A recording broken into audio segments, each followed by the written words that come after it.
Olá, seja bem-vindo ao Repórter Aleã.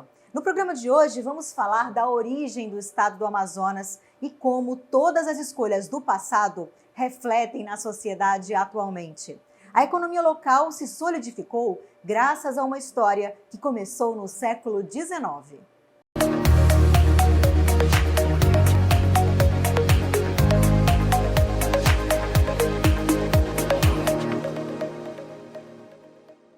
Nos tempos do Império Brasileiro, o Amazonas e o estado do Pará formavam uma única província, conhecida como Grão-Pará.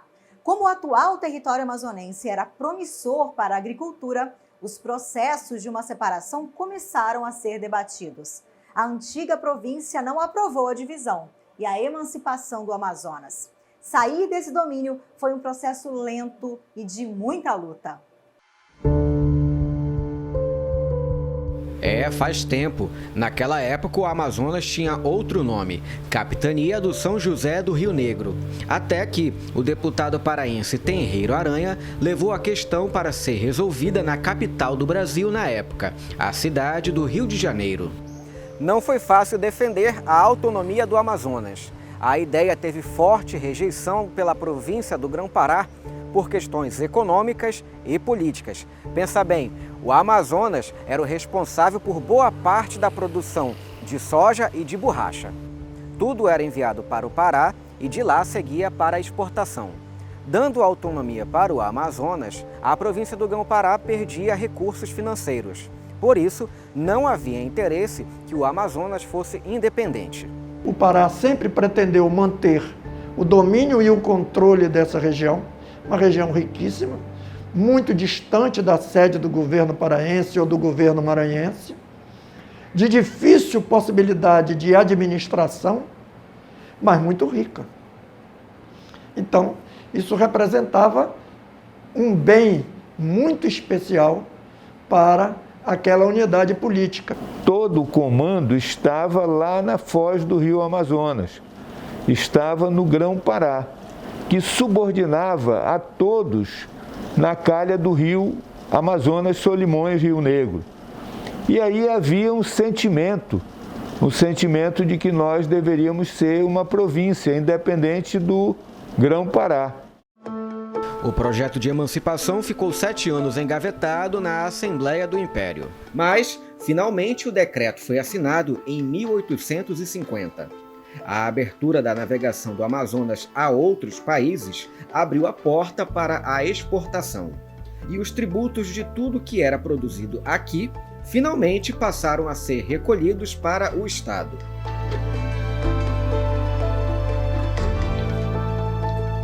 A partir do momento que você tem um governo local, você amplia os seus horizontes em relação aos outros. E isso aconteceu não apenas com Manaus, mas aconteceu com Roraima, tendo a sua capital Boa Vista, aconteceu com Rio Branco, que é a capital do Acre, e também com Porto Velho, capital de Rondônia. Nós tínhamos uma área muito mais produtiva para aquilo que era exportação na época, seja borracha, seja castanha, sova, balata, pau-brasil, o que fosse. Todos os produtos da natureza eram aqui muito mais abundantes. Com a autonomia política e econômica, o Estado passou a seguir novos rumos. O progresso começou a chegar e a Amazônia conheceu a Era de Ouro com o ciclo da borracha. Alguns anos depois, a implantação da Zona Franca de Manaus atraiu trabalhadores de todas as partes do Brasil e do mundo: libaneses, turcos, judeus, sírios, coreanos. O Amazonas recebeu a influência de diferentes nações. Todos deram a sua contribuição: os portugueses, os espanhóis, os judeus, os turcos, os árabes de modo geral. E exatamente porque a partir de 1850, ali a segunda metade do século XIX, o Amazonas vive a fase áurea da borracha. E nesse momento atraiu gente do mundo inteiro, porque a borracha era o grande commodity brasileiro. Do Japão veio o conhecimento sobre a produção agrícola. E eles também trouxeram uma culinária, né, para todos nós, que diversificou. éramos acostumados a comer somente o peixe com a farinha. E eles introduziram as hortaliças, a juta, a malva, e trouxeram também, é bom que se diga, a Brassica oleracea acéfala, ou seja, o couve, né? O couve eles trouxeram semente. Foram eles que introduziram aqui a arte da avicultura, né? Então eles, produção de ovos, de carnes. O processo de independência econômica, cultural e social também teve reflexo no meio ambiente. Os olhos do mundo estavam voltados para o crescimento econômico em toda a região. Não adianta você estar sentado em cima de uma riqueza e sem poder usufruir. Você tem que pegar aquela riqueza, ela tem que se transformar em alimento, em moradia digna, em infraestrutura, educação para as pessoas. Como desenvolver uma região dessa se o Brasil, que é menor do que a Amazônia em termos geográficos e é maior em termos populacionais, se o Brasil não assume a sua condição de um país amazônico? Não compreende que ele, antes de ser um Brasil gaúcho, que é importante que seja, ele é um Brasil amazônico. A histórica produção do látex assegurou uma nova economia para o nascimento do Amazonas, mas também devastou a riqueza após seu declínio.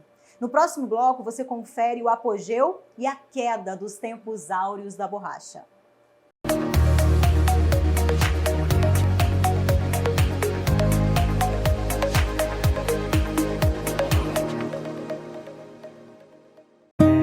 Eu sei que são noites em claro, que muitas vezes não é fácil. E que no fundo do peito vocês sabem que isso me fortalece por toda a vida e nos faz crescer juntos, como família. Tem mais gente que nos apoia, porque essa causa tem que ser de todos. E por mais que eu ainda não consiga falar, eu sei que vocês me entendem. A amamentação. Incentive a família, alimente a vida.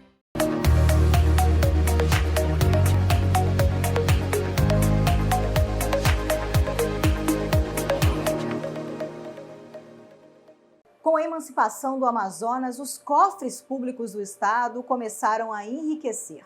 Essa riqueza trouxe grandes avanços à capital Manaus. A região norte passava a implementar sistemas elétricos, sistema de esgoto, transporte e exibia também uma exuberante arquitetura europeia. Após o ano de 1850, quando o Amazonas foi elevado à categoria de província, os ganhos passam a ser investidos por aqui.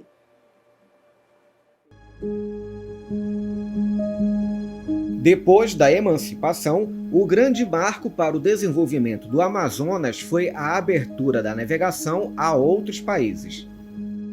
O governo imperial não via com bons olhos toda essa liberação, e não era para menos. Aqui tinha muita coisa para ser contrabandeada: ouro, borracha e plantas típicas da região.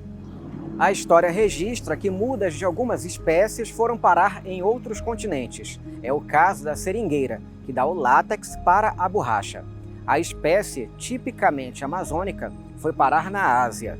A distância do Amazonas para a saída do mar também rendeu algumas curiosidades.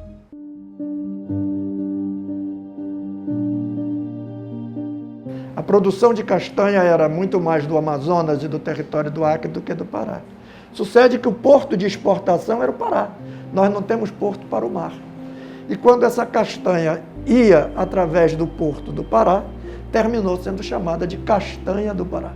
De tudo que era produzido aqui, o carro-chefe era a borracha. A extração do látex transformou a economia e a vida social na região. O látex se tornou um produto supervalorizado e o Amazonas ganhou muito com isso.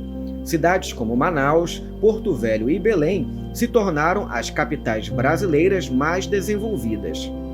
Manaus foi uma das primeiras cidades a ter luz elétrica. Sistemas de água encanada e esgoto chegaram primeiro aos estados do norte do país. Na cultura, teatros, museus e cinemas eram suntuosos, construídos com materiais trazidos da Europa.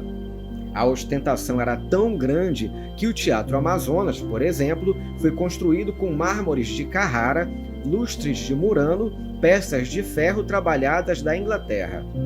As telhas e as 36 mil escamas da cúpula vieram da França. Esse período ficou conhecido como a Belle Époque amazônica. As grandes personalidades que vieram para cá, quase todas do Nordeste, de Pernambuco, do Ceará, da Bahia, do Piauí, que transformaram essa cidade também num ponto de expressão intelectual, a ponto de nós termos a primeira universidade brasileira, a Universidade Livre de Manaus. Orquestras, grandes concertos no teatro, o Teatro Amazonas. Mas, com a falta de políticas públicas, o ciclo da borracha chegou ao fim. A economia do Amazonas perdeu força. Era necessário um novo modelo econômico para garantir a sustentabilidade da região. Assim, surgiu a proposta de uma zona de Porto Livre. Era o primeiro passo para a criação da Zona Franca de Manaus. E desde então, esse tem sido o único modelo de desenvolvimento para o estado.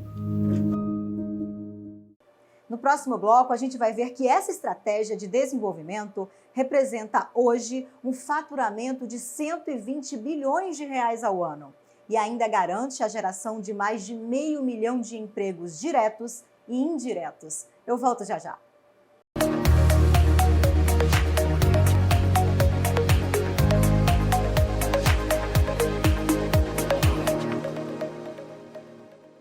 A Assembleia Legislativa é a sede do Poder Legislativo no Amazonas. Você sabe como ela funciona? O parlamento é exercido por 24 deputados estaduais, que têm como funções a criação e a aprovação de leis, fiscalização contábil, financeira, operacional e patrimonial do Estado e de todas as entidades da administração direta e indireta. A Assembleia também fiscaliza as contas do governador e verifica crimes de responsabilidade de políticos. Cada deputado tem um mandato de 4 anos. A presidência do Legislativo é escolhida de 2 em 2 anos, por votação direta dos parlamentares. Os deputados se reúnem coletivamente em sessões que podem ser ordinárias, especiais ou audiências públicas, e eles também podem ceder espaço ao pronunciamento de algum agente da sociedade, através de uma sessão de tempo. Durante as sessões ordinárias, os deputados colocam em pauta os mais diversos problemas enfrentados no Estado e propõem soluções. As sessões especiais são destinadas a conferências, homenagens e exposições de matérias de segmentos específicos da sociedade. As audiências públicas propõem debates aprofundados sobre temas relevantes que demandam da ação dos parlamentares como intermediadores de uma solução.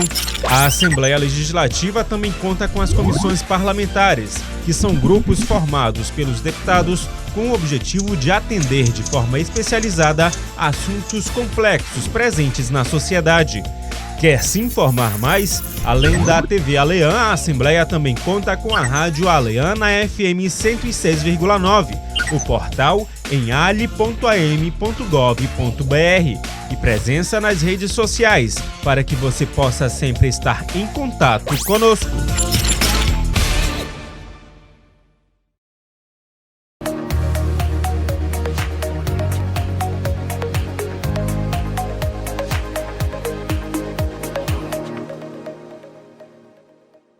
Depois de se estabelecer como província na época do Império, o Amazonas passa a ser um dos maiores estados da nova República.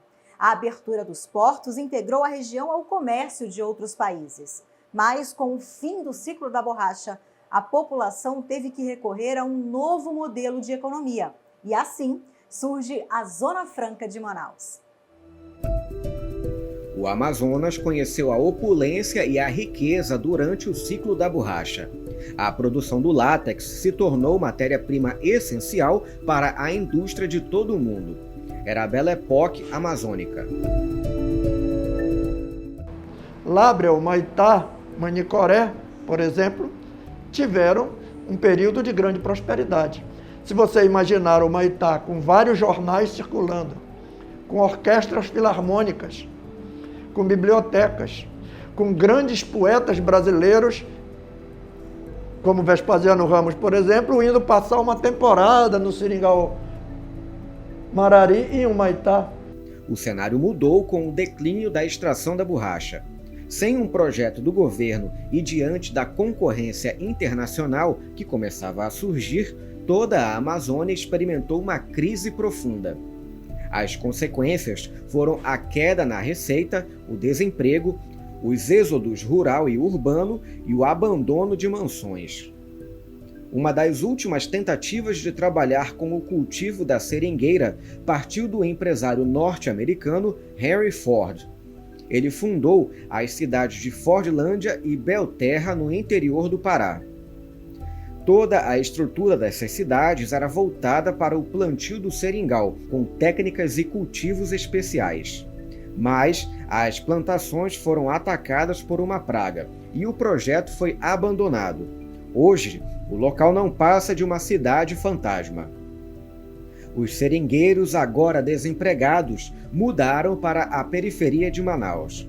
Eles acabaram fundando a Cidade Flutuante, próximo onde hoje é a Manaus Moderna. Era um verdadeiro bairro com quase 2.000 casas e mais de 11.000 moradores, tudo em estruturas de flutuantes. A Amazônia continuava em completo isolamento. A Zona Franca de Manaus surgiu como uma alternativa para o desenvolvimento econômico de toda a região. A implantação das fábricas iria promover a ocupação do território dos estados do norte, os menos populosos do Brasil. O projeto oferecia vantagens como taxas alfandegárias reduzidas, área de livre comércio de importação, exportação e incentivos fiscais. Além do polo industrial, o projeto também incluía um polo comercial e outro agropecuário. Dessa forma, o modelo atraiu indústrias nacionais e estrangeiras. Novas frentes de trabalho foram abertas e o Amazonas voltou a receber imigrantes de várias partes do Brasil e do mundo. A contribuição desses povos não se limitou à indústria. A agricultura, por exemplo, recebeu incentivo por parte dos japoneses. Muitos deles fixaram em alguma região, dentre elas aqui no Baixo Amazonas, na área aqui parte do Pará, e como também aqui do Amazonas. E vieram, muitos deles com conhecimentos agrícolas. Eles, por exemplo, Tomé-Açu, eles implementaram o cultivo da pimenta do reino. E aqui, na parte dos Kuntaxeis, aqui parte de Parintins, exatamente ali que teve a produção de fibras, trazidas sementes do Japão.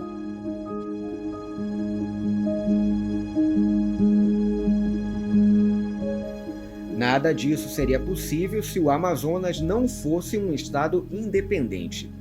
O dia 5 de setembro de 1850 foi um marco histórico não somente para a emancipação do estado, mas também para mostrar o enorme potencial de desenvolvimento da região amazônica. E olha que essa capacidade ainda não foi nem 50% explorada. A Amazônia pode mostrar ao mundo que é possível aliar o crescimento econômico com a preservação do meio ambiente. Nós somos mais de 50% do território nacional. Aqui estão as maiores reservas de minerais do mundo.